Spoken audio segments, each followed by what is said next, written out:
Super, on se retrouve, pour, une première analyse. Comme on vous l'a dit avec Augustin dans la vidéo précédente, l'idée, c'est d'analyser des gens qui sont conseillers, coachés en communication. On leur a donné un exercice, c'était de faire une vidéo en 1 minute 30. Nous, on va vous expliquer, comment on la regarde, qu'est-ce qui nous, paraît être intéressant, des détails qu'on peut noter, qui vous permettront, vous, de faire des belles vidéos. Déjà, ce qui est très intéressant, c'est, que chaque candidat a une définition et une vision de sa vidéo et de son message complètement différente, puisqu'ils ont chacun une personnalité différente. Là, on va commencer avec Nathalie Arthaud. Son 1 screenshot, la première image qu'elle montre, c'est son prénom. J'ai trouvé ça très intéressant. Il y a d'autres candidats qui le font, mais pas tous. Mais ça représente aussi le bulletin de vote qu'on va avoir dans les mains et du coup, vous verrez aussi, quelle va être la dernière image. Mais en tout cas, son nom, va être la première chose, qu'elle va mettre en avant. Et psychologiquement, il y a probablement l'envie de marquer, en effet, un peu, tu le disais très bien avec le côté bulletin de vote. Psychologiquement, ça ancre probablement déjà. Ouais, je pense que c'est un bon ancrage qui représente bien et je pense que, sur les différents candidats, il y a un grand enjeu, de que son nom soit bien retenu et que son identité aussi, puisque effectivement, ça va être une personne très publique. Du coup, ce qui était intéressant, c'est ce plan qui commence directement sur elle, un plan assez serré et elle commence directement par une question pour cadrer le contexte. Pourquoi je me Alors présente? il y a d'ores et déjà, non verbalement parlant, quelque chose à dire. Alors pour vous redonner un peu de contexte sur ce qui se passe, en effet, dès lors qu'il y a un décalage entre ce qu'on a la possibilité de partager et ce qu'on ressent à l'intérieur de soi, eh bien, il y a une tension au niveau du cerveau, pour être assez, bref, et cette tension, le cerveau va, la partager, enfin, va l'exprimer corporellement, histoire de la faire fuir, de faire fuir d'une certaine manière cette surcharge. Et là, ce qu'on constate, c'est que, quand elle commence la vidéo, on voit sa tête qui penche, sur, la gauche, enfin sur notre droite. J'anticipe un peu sur la suite de la vidéo. En l'occurrence, quand on analyse ce genre de contenu, la gauche et la droite sont inversées. Si je vous montre ma main gauche, elle est ici et en regardant votre écran, vous allez la voir sur votre droite. Or, Nathalie Arthaud ici, eh bien, est dans le bon sens. On verra un peu après pourquoi.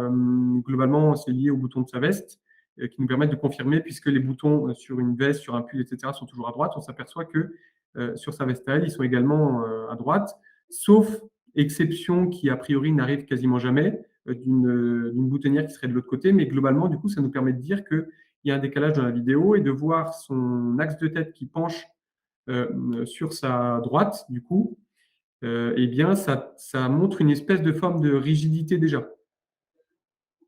OK, très bien. Moi, ce que j'ai beaucoup aimé dans cette première seconde, du coup, c'est on voit bien son nom, on la voit directement, très clairement et elle met tout de suite une question pour, interpeller le spectateur. Elle va directement, expliquer que, les travailleuses et les travailleurs, donc c'est intéressant qu'elle l'ait mis dans cet ordre-là puisqu'elle représente elle-même la lutte ouvrière.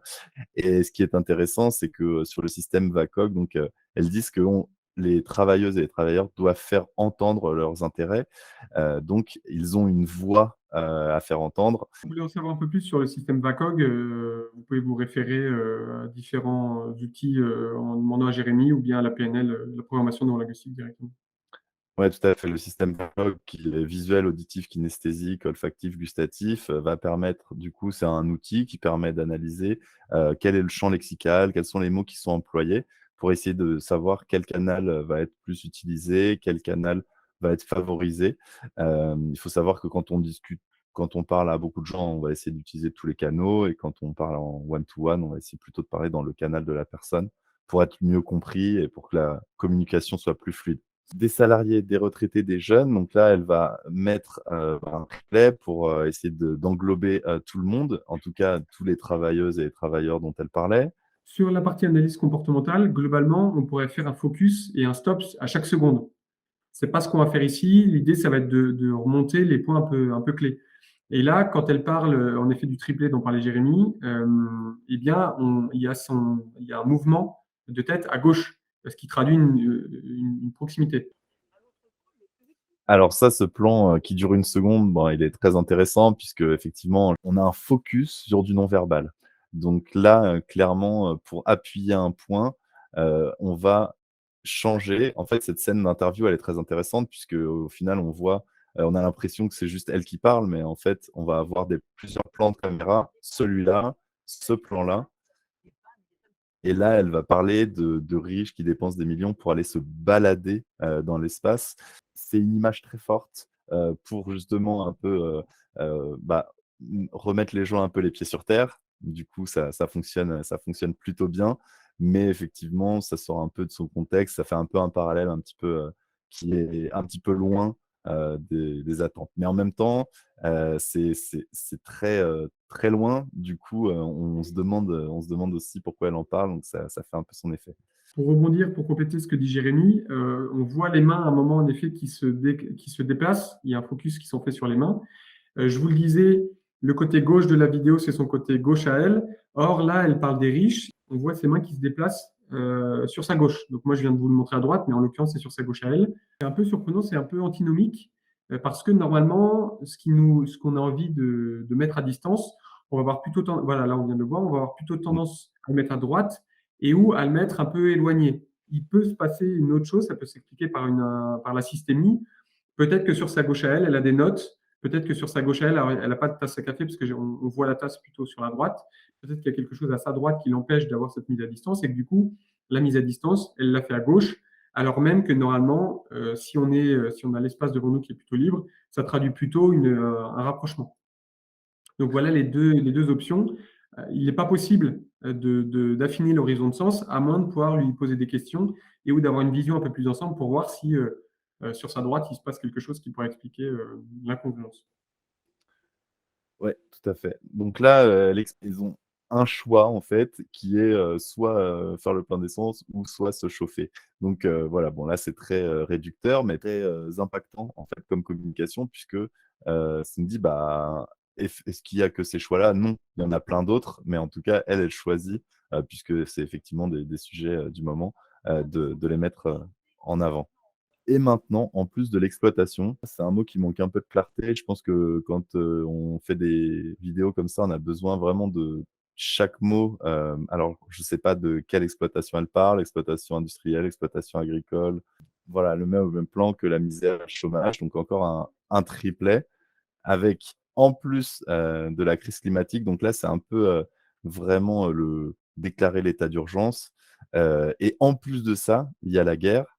Alors là, ça va être très intéressant parce qu'elle va dire la guerre 3 fois aussi, la guerre en Ukraine et demain peut-être la guerre ici. Ce mot, qui est répété, après on verra aussi qu'il y a plusieurs mots qui sont, souvent répétés dans les vidéos et effectivement là, 3 fois en moins de 10 secondes, ça fonctionne très bien puisqu'elle parle de la guerre qui est en Ukraine loin, mais qui va se déplacer jusqu'à chez nous. On va avoir tendance à repousser cette idée et donc du coup à aller, à avoir envie d'écouter ce qu'elle a à dire derrière. Si on fait un petit focus rapide non verbal, puisque là on a une vision un peu plus globale, on s'aperçoit, je peux vous le montrer également, que les boutons sur les pulls, ils sont côté droite. Et là, le côté droit, normalement, qui devrait être, donc je vous le disais tout à l'heure à gauche, eh bien, il est bien à droite, d'où le fait qu'il n'y a pas cette inversion qui normalement est liée à la caméra. Ensuite, on s'aperçoit sur la table que c'est une table ronde. Là, elle a sa tasse de café au milieu d'elle, ce qui n'était pas le cas tout à l'heure. A priori, d'un point de vue purement systémique, lié à son environnement, il n'y a pas grand-chose qui pourrait expliquer le fait qu'elle ait mis les riches à gauche plutôt qu'à droite tout à l'heure. Donc on peut peut-être essayer d'éliminer l'horizon de sens lié à l'environnement. Il faudrait pouvoir encore une fois poser la question. Et on s'aperçoit aussi qu'il y a pas mal de sourcils droits qui se lèvent assez régulièrement, ce qui permet d'essayer de chercher le contact et le lien. Ouais, elle regarde beaucoup la caméra, elle est très, fluide, elle parle, très distinctement, ça elle énonce très bien. Là, ce passage, il est clé aussi dans la vidéo, puisqu'en fait, sa première partie va être axée sur sa vision, mais surtout sur le contexte, de sa candidature. Pourquoi je me présente? Et là, on va aborder la deuxième partie, la partie, où elle va donner, bah, son programme qui est basé, sur la redistribution des richesses.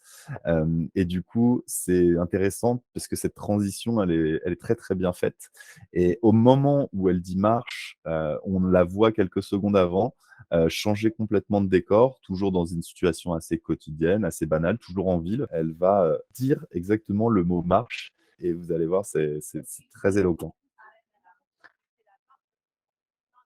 Ce qui est intéressant à partir de ce moment-là, c'est qu'en effet, jusqu'à la fin de la vidéo, elle va être en mouvement, elle va marcher et globalement, avoir des incohérences, des incongruences entre le verbal et non verbal dès lors qu'on est en train de faire une tâche, qui consomme de l'énergie, comme marcher typiquement, eh bien, la capacité à avoir un message qui soit pas authentique est proche de zéro. C'est possible, mais c'est quand même beaucoup moins fréquent, ça demande beaucoup plus d'attention et globalement, on sent que autant la première partie assise, face à face, et cetera, bah, voilà, il y avait une capacité à avoir, non-verbal un peu différent. Là, tout le reste de la vidéo, elle va marcher et donc ça montre aussi, en plus de la dynamique dont nous parlait Jérémy, corporellement, ça nous indique que, la non-congruence va probablement être plus compliquée ou en tout cas, ça va se voir, plus facilement si tel était le cas. Cet exercice de marche, en fait, j'ai l'impression qu'elle est assez standard, c'est-à-dire que dans d'autres vidéos sur des candidats, ça va être aussi le plan qui est repris avec un candidat qui marche. Moi, je savais pas, mais effectivement, cette notion de, heu, pas pouvoir, élaborer tes concepts, compliqués, pendant qu'on est en train de marcher et qui du coup, va faire plus d'authenticité. Au final, peut-être, à reprendre dans différentes vidéos puisque, effectivement ça fonctionne très bien. Petit point sur le politicien professionnel où elle fait le nom de la tête. Ça montre une exclusion, entre, ce côté politicien professionnel dont elle parle et sa personne. Pour compléter ce que tu disais par rapport au fait de marcher, on a la capacité en marchant de penser et de réfléchir de manière un peu complexe. Mais réfléchir de manière un peu complexe, marcher et ne pas être cohérent, mentir, ne pas être congruent, c'est plus compliqué pour pas dire impossible. Ça reste possible, mais c'est quand même beaucoup plus compliqué. À ces politiciens professionnels, en les qualifiant comme ça, elle s'inclut pas dedans. Clairement, elle s'identifie à être d'une autre nature.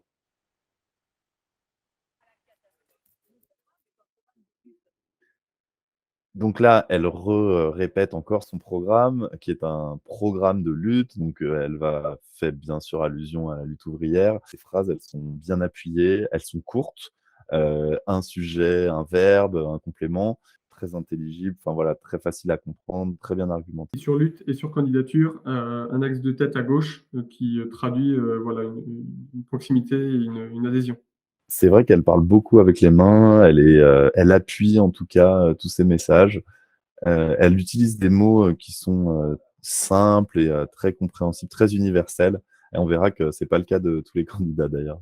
Encore un triplet du coup, alors là, très intéressant avec le mot «prendre» à chaque fois pour justement, un verbe d'action, qui permet de faire comprendre à tout le monde, pour, les salariés, les retraités, les jeunes, au début, d'amener des choses très concrètes, pour donner des exemples et pour expliquer comment, son programme de lutte va, redistribuer les richesses. Ce qui est intéressant, c'est que, là, elle marche sur une espèce de montée, Mmh, donc du coup, en effet, on la voit monter comme s'il y avait enfin, il y a toute une symbolique derrière que peut-être tu bien pourras sûr.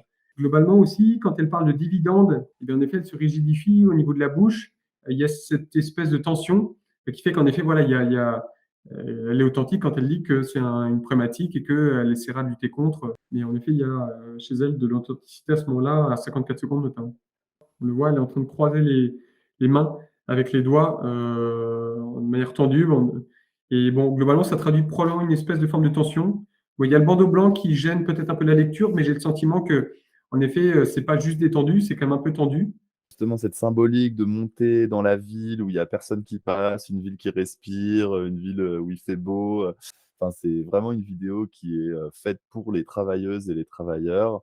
Sur la fin de la vidéo, c'est une vidéo avec plein d'enjeux. Elle délivre un peu son dernier message, qui est de dire: «Bah, c'est les travailleuses et les travailleurs qui font fonctionner la société, donc c'est à notre rôle de faire quelque chose». On voit sa main donc qui est plutôt assez haute. On parle de berceau, mais en accueil. Un côté assez accueillant, mais en même temps un peu sur la réserve de protection, liée à, je ne sais pas, peut-être qu'elle est fatiguée, je ne sais pas trop quelle est depuis combien de temps elle se présente.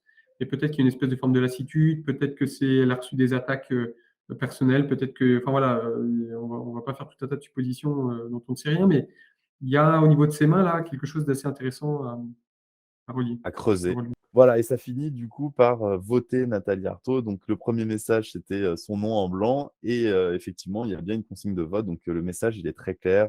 c'est Nathalie Arthaud. Pourquoi elle se présente? Elle nous a donné ses raisons, elle a mis le contexte, elle a ensuite détaillé son programme avec des choses assez concrètes.